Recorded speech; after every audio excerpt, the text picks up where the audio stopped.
बाबा कशी आहे तुमची तब्येत आता? First class. शुभ्रा कुठे? म्हणजे शुभ्रा अजून आली नाही शाळेतून? नाही, मी तिला गेलो होतो शाळेत आणायला, पण तिथं कळलं की ती गेली म्हणून मला वाटलं की तू तिला पिकअप केलं असशील.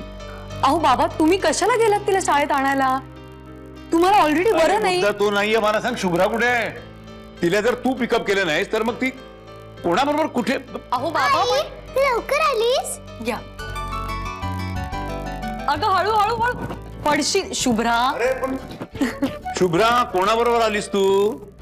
माझ्या बरोबर.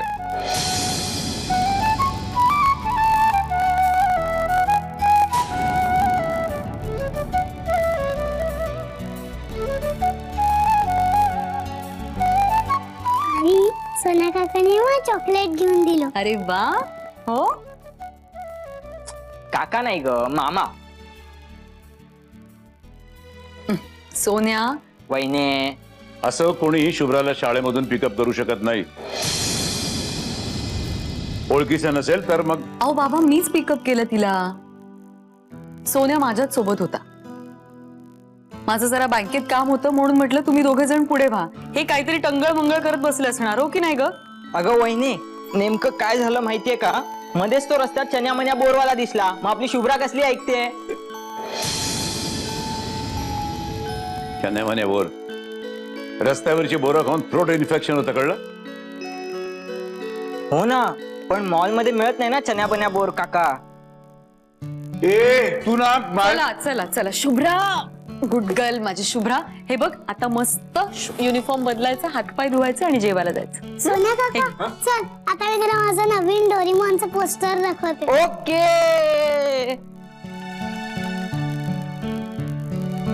याला कशाला घेऊन आलीस तू? बरोबर, मीच बोलवलंय त्याला. माझी कामं होती एक दोन म्हणून बोलवलंय. मंजिरी तू म्हणजे, अगं लक्षात ठेव, शेवटी हे अनंतराव मुधोळकरांचंच रक्त आहे. त्याला तू. बाबा, सोनं लहान भावासारखा आहे मला. 5 वर्षांपूर्वी हॉस्टेलमधून पळून गेल्यावर मुधोळकरांच्या घरी नाही गेला तो. माझा पत्ता शोधत इथपर्यंत आला. माहितीये तुम्हाला? तुला काय माहित? कदाचित सत्यजितने त्याला इथे पाठवलं असेल त्याचं हेर म्हणून. खरंच आता तुम्ही अत्यंत विनोदी बोलताय बाबा. काय? जर सत्यजितनं माहित असतं मी कुठे आहे, तर याला हेर म्हणून पाठवण्यापेक्षा ते स्वतः नसते का आले?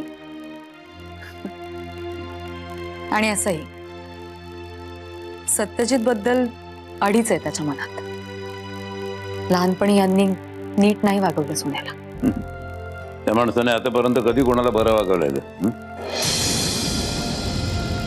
अच्छा, मग तसं असेल तर तुमची आणि सोन्याची मैत्रीच व्हायला हवी. तुम्ही दोघांनी मिळून ना हेट सत्यजित असा क्लब सुरू करा. चांगलंय. हे बघ, शेवटी दोघांचं रक्त एकच आहे, लक्षात ठेव. बाबा, शुभ्राला ना खूप लळा आहे सोन्याचा. आणि सोन्या पार्ट टाइम नोकरी करतोय, स्वतःचं शिक्षण स्वतः करतोय. माझ्याकडून एकाही पैशाची मदत नाही घेतली आहे त्याने. उलट मलाच अडल्या नडल्या कामात तो स्वतः मदत करत असतो. मग हे सगळं कौतुकास्पद नाहीये का? मुधोळकर अण्णाव लावणाऱ्या कुठल्याही माणसाबद्दल मला कौतुक कधीच असू शकत नाही. शुभ्राचं आडनाव सुद्धा मुधोळकरच आहे. केवळ तुझा हट्ट आहे म्हणून. माझ्या हातात असताना तर मी. बाबा, तुमचे सुद्धा हट्ट पुरवलेत मी.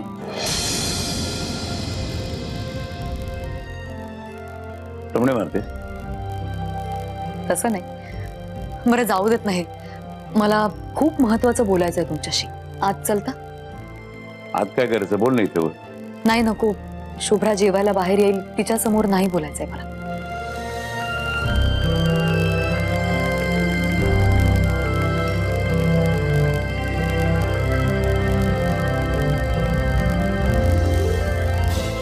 बोल, काय बोलायचं तुला?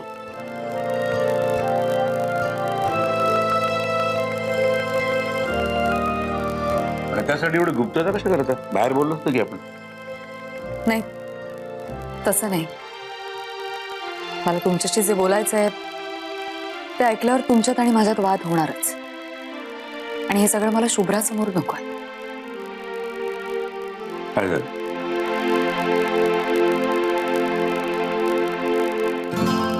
मागच्या महिन्यात मी जमवाल ग्रुपच्या शोरूमचे डिझायनिंग केलं होतं. आता त्याच ग्रुपचे आणखी नवीन 5 शोरूम्स निघतात, आणि तेही वेगवेगळ्या शहरात. आणि त्या सगळ्या शोरूम्सचं डिझायनिंगचं काम त्यांनी मला दिलंय. दिस इज अ फॅन्टास्टिक न्यूज. अगं ह्यात वाद घालण्यासारखं काय आहे? इस बात पर पार्टी होनी चाहिए. चल मी आता शिवराजला फोन करून सांगतो की रात्री तुम्ही दोघं या, आज माझ्यातर्फे पार्टी. अहो पण आधी पूर्ण ऐकून तर घ्या. काय? त्या शोरूम्स पैकी एक शोरूम कोल्हापुरात उघडणार आहे ते.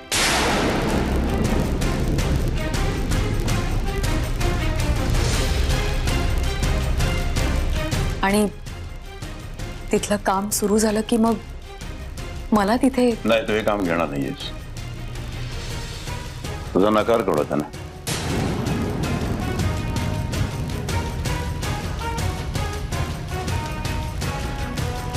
आता कळलं ना तुम्हाला? आपल्यात वाद होईल असं मी का म्हणत होते ते? नाही, यात वाद घालण्यासारखं काही नाहीच त्यानं. खरं तर परस्पर तूच त्यानं तुझा नकार काढवायला होतास. बाबा, मी जेव्हापासून हा व्यवसाय सुरू केलाय तेव्हापासून मला मिळालेलं हे सगळ्यात मोठं काम आहे. आजपर्यंत मला जी काही कामं मिळाली ती तुमच्या ओळखीने, काकाच्या ओळखीने मिळाली. पण हे पहिलं इतकं मोठं काम आहे की जे मला माझ्या कामाच्या जोरावर मिळतंय. मला मान्य आहे, खरंच मान्य आहे मला. पण तरी सुद्धा तू कोल्हापूरला जात नाहीयेस. तुम्हाला प्रॉमिस केलं होतं. मी तुम्हाला हेच प्रॉमिस केलं होतं की सत्यजितच्या आयुष्यात काय घडतंय याकडे मी ढुंकून सुद्धा वळून पाहणार नाही. म्हणून याचा अर्थ असा नाही. सगळ्याचा अर्थ एकच आहे. हे बघा बाबा, मला मान्य आहे की कोल्हापूर मुंबई इतकं मोठं शहर नाहीये, पण तरी सुद्धा बऱ्यापैकी मोठं शहर आहे ते. मी तिथे जाऊन माझं काम करून आले, याच्याशी सत्यजितचा काय संबंध आहे? तुला गॅरंटी की तू कोल्हापुरात असताना तुला सत्यजित कधी भेटणार नाही? आता ही गॅरंटी तर मी जगाच्या कुठल्याच शहराच्या बाबतीत नाही देऊ शकणार. कदाचित असंही होऊ शकतं ना बाबा, आता मी घराच्या बाहेर पडले आणि गल्लीच्या नाक्यावर मला सत्यजित भेटतील तर योगायोग कुठेही घडू शकतात ना. हो ना, योगायोग घडू शकतात. मी सुद्धा माझ्या आयुष्यामध्ये खूप योगायोग पाहिलेले. मनू, जळत्या होळीमधून वाऱ्यावरती एक ठिणगी उडते आणि लांबवर उभी असलेली एक झोपडी जळून जाते, खाक होते. हा झाला योगायोग. पण तरी सुद्धा होळी जळत असताना आपण तिच्या जवळ जेव्हा उभे असतो तेव्हा सुद्धा 2 हात अंतर राखूनच उभे असतो. बाबा प्लीज, मी असंही करू शकते की माझी कोल्हापुरात अगदीच गरज असेल, जाणं अगदी कंपल्सरीच असेल तेव्हाच मी तिथे जाईन. मग तर झालं. हे बघ मनू, तुझा निर्णय झालाच असेल ना तर मी आता काहीच बोलू शकत नाही, कारण बोलून सुद्धा काही उपयोग होणार नाहीये ना. म्हणून पण एक गोष्ट लक्षात ठेव, मोठ्या मुश्किलीने मी तुला आणि शुभ्राला या दलदलीमधून बाहेर काढलेले आहे. आणि तू पुन्हा तर त्याच दलदलीच्या दिशेनेच निघाली. त्या दिशेने जाण्याचा आता प्रश्नच नाही. तो विषय मी कायमचा बंद करून टाकलाय स्वतःसाठी. उद्या खरंच सत्यजित माझ्या समोर आले तरी मला फारसा फरक नाही पडणार.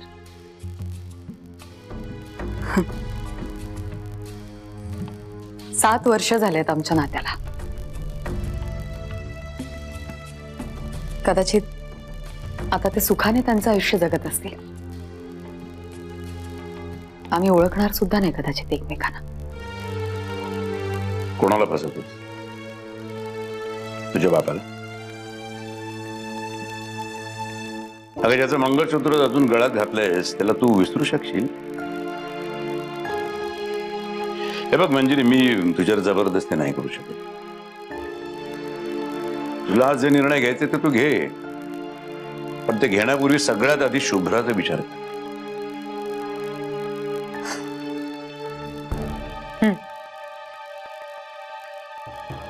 तिचा विचार करते म्हणून तरी धावपळ करते ना मी बाबा. आज जर माझा आणि सत्यजितचा डिवोर्स झाला नसता, शुभ्रा तिच्या वडिलांकडे राहत असती तर तिच्या वडिलांनी तिला नक्कीच फुलासारखी जपली असती. पण शुभ्राला तिच्या वडिलांची कमतरता मला जाणवू द्यायची नाहीये. हे काम स्वीकारण्यात कदाचित शुभ्राच्या आईच्या मनात दुमत असू शकेल, पण शुभ्राच्या वडिलांच्या मनात नाही. आणि शुभ्रासाठी दोन्ही मीच आहे. डिस्का डिस्का डिस्का डिस्का डिस्का डिस्का डिस्का डिस्का डिस्का डिस्का डिस्का डिस्का डिस्का डिस्का काय चाललंय इकडे? तुला तुला किती वेळा सांगितलं, हा किती वेळा सांगितलं पसारा घालायचा नाही घरात म्हणून? हा मला खेळायचंय ना. डिस्काव काढते तुझा. चल काकू त्याला नको ओरडूस. आमचं खेळून झालं का मी सगळं आवरून ठेवते. तुझ्याशी बोलले मी. तुला बोलणार तरी कोण म्हणा, तुझ्या बाबांचंच घर आहे नाही.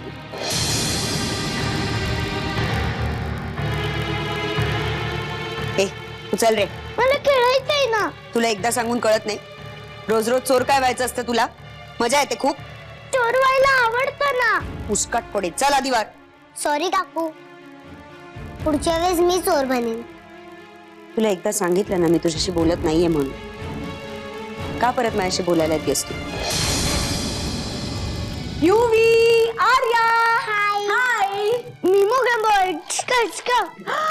बापरे, गोळी लागली मला. प्लीज नको ग त्याला एनकरेज करूस. तुमच्या सगळ्यांची करमणूक होते, माझा पिट्ट्या पडतो दिवसभर त्याच्या मागे पळून पळून. काय ग नेत्रा, लहान आहे तो अजून. बघितलं, लहान आहे मी. आगाऊपणा बंद करा. काकू आम्ही पाहिजे तर आतमध्ये जाऊन सापशिडी खेळतो. तुला काय करायचं ते कर, माझ्या मुलाला सोड. हा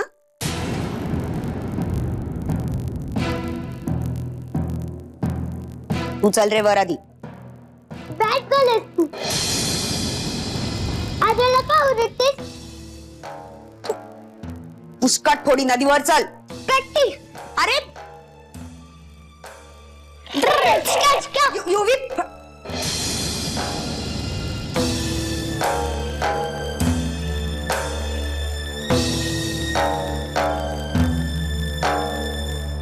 देवा. नेत्रा काय चाललंय हे सगळं? अगं खूप दंगा करतो युवराज आजकाल. त्याला जरा सुद्धा धाक राहिलेला नाही.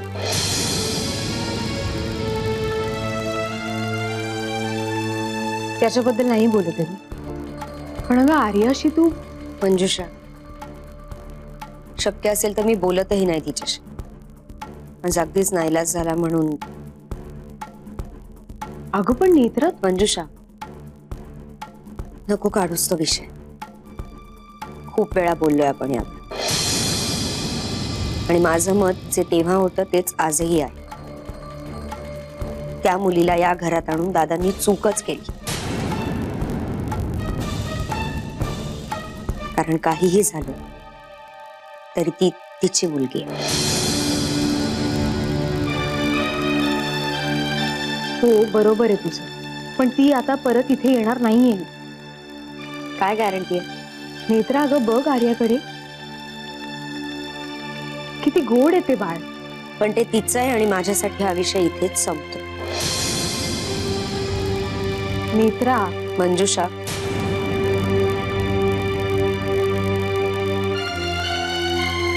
मी सून आहे या घरची. मी आधी खूप नालायकपणा केलाय, मला मान्य आहे. पण गेली 7 वर्ष माझा प्रत्येक श्वास या घरासाठीच घेतलाय. खूप वाताहत झाली या घराची. आई गेल्या आणि त्याच्यानंतर तर आधार हरवल्यासारखंच झालं होतं. दादा परत आले त्याच्यानंतर आपण सगळेच एकमेकांच्या आधाराने उभं राहायचा प्रयत्न करतो. एवढ्या मोठ्या वादळानंतर आलेलं हे स्थैर्य टिकून राहावं एवढीच माझी इच्छा. आणि म्हणूनच या घरात तिची कुठलीही गोष्ट मला नकोय.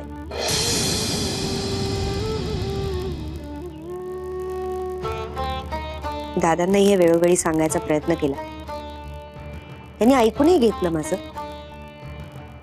पण शेवटी त्यांना जे करायचं होतं तेच केलं.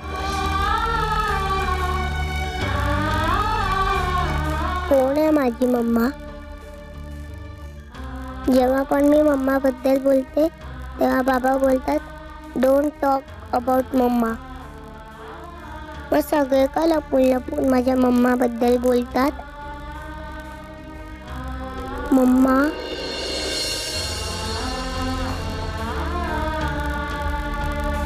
बाबा काय करतायत? काय नाही.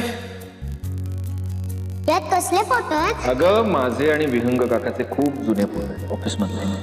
मग मम्माचे फोटो कुठे आहेत? नाही का? तू युवराज बरोबर जाऊन खेळ जा. पण मम्मा अरे हे बघ माझ्या सगळ्या फ्रेंड्सला मम्मा आणि बाबा असे टूटू आहेत, पण मलाच का फक्त तुम्ही?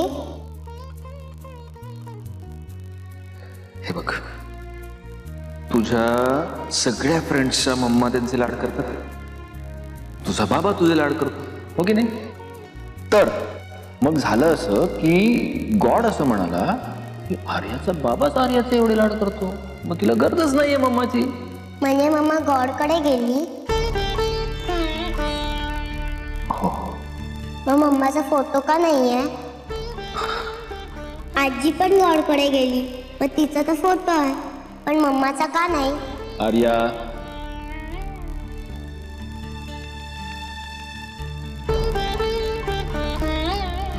मला एक प्रॉमिस करणार आहे. काय? मम्मा बद्दल कधीही बोलायचं नाही. Don't talk about mamma. बाबा सगळं करणार तुझ्यासाठी, सगळं करणार. प्रॉमिस.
आर्या ये पटकन ये. चल खालती. जर नेत्रा काकूला कळलं ना आपण इकडे आहेत तर ती ओरडेल आपल्याला. तेच काय, ती तर मला रोज ओरडते. तिथे पागे ना चिमणीचं घरचंय. म्हणजे तू आधी पण आलास इकडे? हो. आई ओरडते तर मी इथेच येतो. आपल्याला इथे यायला अलाउड नाहीये. आपल्याला जिजाबरोबर फ्लाईट करायला पण अलाउड नाहीये, तरी पण मी करतो ना. आणि मग नेत्रा काकूचा मार खातोस. मला नाही लागत, कारण तो माझी टिकटॅक बॉडी आहे.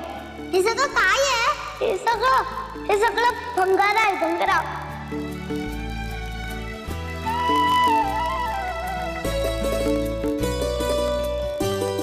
हा फोटो आहे? माझा आणि माझ्या आईचा असेल. नाही, माझ्या आणि माझ्या आईचा असेल. तुझी आईच नाहीये. चल तुला चिमणीचं घरटे दाखव. चल ये.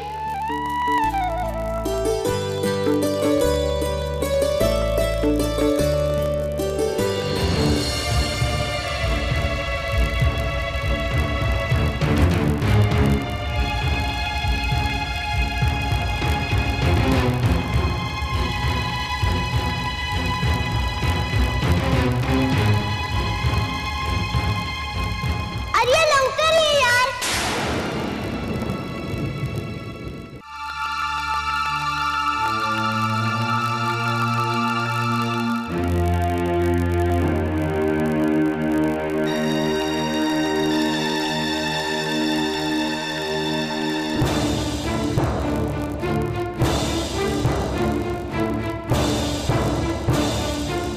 आर्या आर्या हा गो इथे जिन्याखाली काय करत होतीस? तुला अख्खं घर शोधत होती मी. आणि हे काय मागं काय लपवतीस? काय नाही. दाखव मला. दाखव म्हणलं ना.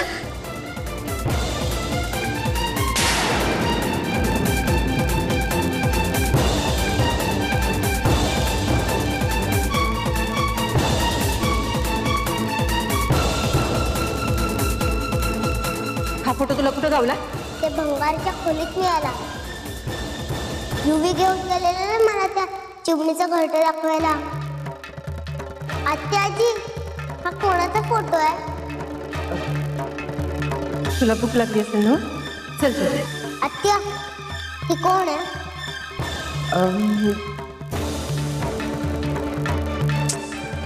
असेल कुणाचा बी. तू चल म्हणलं ना जेवायला. आत्याजी ही माझी मम्मा आहे.